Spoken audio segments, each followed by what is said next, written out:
Well, hey there, everybody. Rhonda Boyle here, and I am back with Anas Aldahoud, the talent maximizer. How you doing, sir? I'm doing great, Rhonda. Good. Today, we're going to be delving into the talent theme of ideation, and I'm going to get us started with the official definition. People exceptionally talented in the ideation theme are fascinated by ideas. They are able to find connections between seemingly disparate phenomena. So tell us more about what you know about these people high in ideation, Anas. So imagine you have an idea every 5 minutes.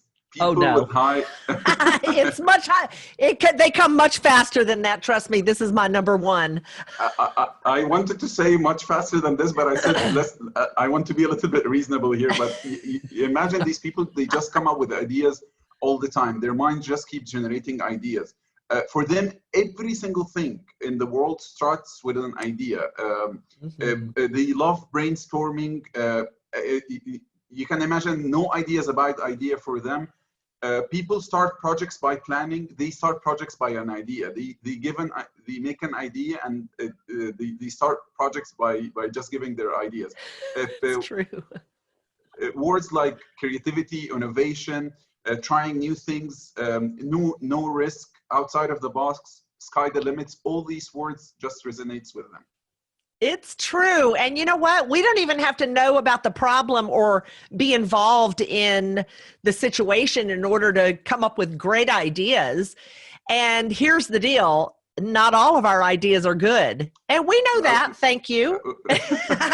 Actually, we're going to talk about this in the next part because I believe not everybody knows this. But I love the fact that you brought problems up. We talked about restorative in another video. So people with restorative, when they have a problem, they think of the root cause. People with ideation, once they have a problem, they just get an idea to solve it. They don't go through all that planning and preparing, and just one idea can solve that problem. And for the last note, these people probably, if you have someone around you in the office, they change their office setup, or at home, they keep changing the furniture. These are the people with the high ideation. And of course, it's part of the strategic domain because their ideas give directions to people. This is where things start. Startups, all these great things. And they're like little gifts that we give out because most of our ideas are actually for other people. They're not for ourselves. We can see a situation and go, ooh, how about if you try this and that? And we get excited just by the very thought of ideas. They're constant. When you say 5 minutes, no. 5 seconds. It's constant. And we have so many of them, we don't even notice them. Some of them just float past, because we have a bunch. All right. So let's talk about coaching the person high in ideation. I think very important, if you're coaching someone with high ideation, you always need to ask him, do you have something in your mind?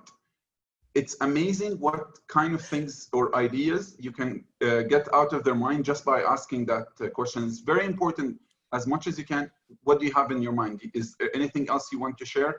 And just sharing their ideas will get them happier, get them to use their strength, and then you can get something out of it. And again, change the setup. If you meet one time in an office, meet once at home, change the coaching setup. They get bored just going to the same place over and over again.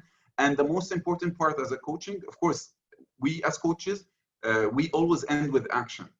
So when you come to the action part, please don't lean to the ideas for action from Gallup. Just get the guy to get his own actions. Trust me, he will have a lot. That's right. He will. So help us understand how we can get the most out of someone high in ideation. The best thing to motivate these people is they want their ideas to be heard. We're going to talk about whether it's good or bad idea in the next part, but they just want their ideas to be heard. And actually, they need the space and freedom to innovate. You need to give them the freedom, and they just want that space. Okay, so tell us how we can deal with this person more effectively. Have a lot of brainstorming sessions, whether you're at work or home. Gather the family, and when you deal with this person, try to understand that not everything he says makes sense. So when you have those brainstorming sessions, not everything you will say will make sense. Not all his ideas was great. The fact that just being heard and you give him a chance to be heard, and then through time you can tell him what's right and you can filter through those ideas together. You bet. And asking questions is another way to deal with this person. Is if you start to hear a stream of things you've already done, instead of saying, we've already tried that, you just point them in another direction by asking another question, because all the ideas just start flowing down and they're distracted from you committing to anything they just said, So who should they be partnering with? I think there's it's more of a chain. You need people with high deliberative and analytical at the beginning to filter those ideas. It tells you which one is possible, which one is implementable. And then once you reach that, you need someone with high strategy to put a plan. How are we going to implement this? Make it more like realistic and putting a step or a plan together. And the most important, and we're going to talk about this a lot in the next video, you need executors around you. I know brilliant people who came up with really good ideas and never put them into action.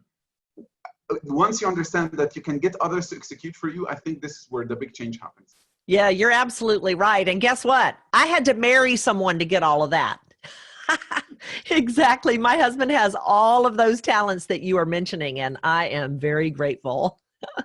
Okay, well, that is the first of our 3-part series on the talent theme of ideation, and we will be back with talking about some of their trouble spots.